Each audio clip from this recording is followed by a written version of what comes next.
बच्चों कल नीट का एग्जाम है और कल के दिन ही आपने जो पूरे साल जी तोड़ मेहनत करी है उसका रिजल्ट कल ही आ जाएगा। तो कल के एग्जाम में कोई कमी न रह जाए, तो एक दो टिप्स मैं आपको देना चाहता हूं, उसको दिमाग में लेके जाओ तो शायद आपका एग्जाम ज़्यादा बेहतर हो पाएगा। तो अब टिप्स ये है, तो ज़्यादातर बच्चों का माइंडसेट ये होता है कि वो सारे के सारे क्वेश्चन को सही करना चाहते हैं और यहीं पर वो गलती कर जाते हैं। तो गलती क्या करते हैं उसको थोड़ा सा समझते हैं।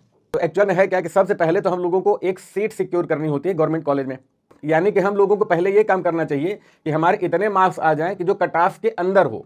ठीक है, तो अब कट ऑफ कितना जाता है अगर इसकी हम बात करें तो हम ये मान लेते हैं अगर एक नॉर्मल पेपर आता है तो कट ऑफ हमारा 600 के आसपास होता है। ठीक है, 600 मार्क्स के आसपास रहता है। जैसे इस बार तो 520 तक चला गया था हमारा एमबीबीएस के लिए, और कभी कभी 620 630 कट ऑफ रह जाता है। अगर पेपर इजी आएगा 620 630 हो जाता है, और अगर पेपर टफ आ गया तो इस बार 520 आ गया था। तो यानी ऑन एन एवरेज अगर नॉर्मल पेपर आप लेके चलोगे तो सबसे पहले हम लोगों को 600 मार्क्स के लिए काम करना पड़ेगा। ठीक है, तो अब 600 मार्क्स पर काम करने के लिए एक्चुअली हमारे दिमाग में क्या होना चाहिए, 600 मार्क्स आपको आ जाएंगे अगर आप 150 क्वेश्चन सही करते हो। ठीक है, 150 क्वेश्चन, और पेपर हमारा आता है 180 क्वेश्चन का, यानी कि इसमें हमारा 30 क्वेश्चन का डिफरेंस है। ठीक है, तो नियर अबाउट अब देखो पेपर को देख के जो बच्चा सेलेक्ट होने वाला है वो पेपर को देख के समझ जाता है कि कट ऑफ कहां पर रहने वाली है। ठीक है, इतना तो आइडिया लग ही जाता है कि पेपर टफ है कि आसान है, कितनी कट ऑफ जाएगी। ठीक, तो ऑन एन एवरेज अगर नॉर्मल पेपर की बात करें तो 600 नंबर हमें कम से कम तो लाना ही है।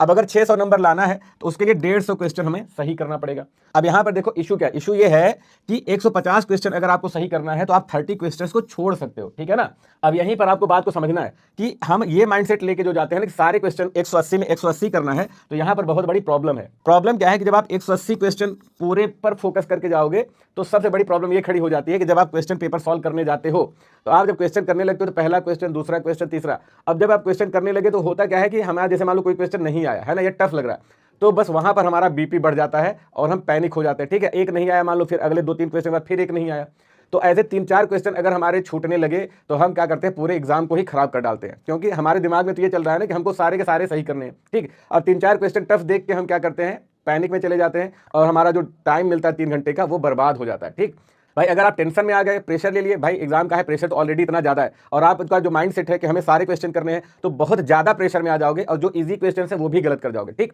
अच्छा, नीट के एग्जाम की खास बात ये होती है कि आपके इजी क्वेश्चन उतने होते हैं कि आप सेलेक्ट हो जाओ, तो वो हम इजी में भी गलती कर जाते हैं। नीट में इतना क्वेश्चन जरूर आता है कि इतने इजी क्वेश्चन जरूर आते हैं कि आपको सिलेक्शन तक पहुंचा सकते हैं। ठीक, हम इजी वाले में भी गलती करते हैं, इस वजह से सिलेक्शन से बाहर होते हैं।